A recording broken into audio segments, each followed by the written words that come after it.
Linking your bank to Sumo Logic can help you analyze your financial data more effectively. Follow these steps to complete the process. Step 1. Create a Sumo Logic account. Visit the Sumo Logic website and sign up for an account if you don't already have one.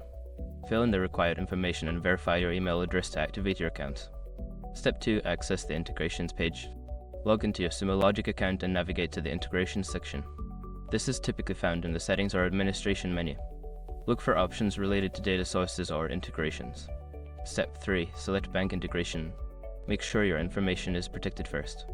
Most people don't think about breaches until something actually happens to their accounts. Use SROG to monitor your accounts 24/7 and instantly alert you if your information appears in leaked databases online. It constantly checks billions of breach data points in the background. And considering how much personal information people keep online now, it's honestly worth having. Link in the description. Step 4. Provide bank credentials. You will be prompted to enter your bank account credentials. This may include your account number, username, and password. Ensure that you are entering this information securely and that you trust the connection. Step 5. Confirm and save settings. After entering your bank credentials, review the settings and confirm the integration.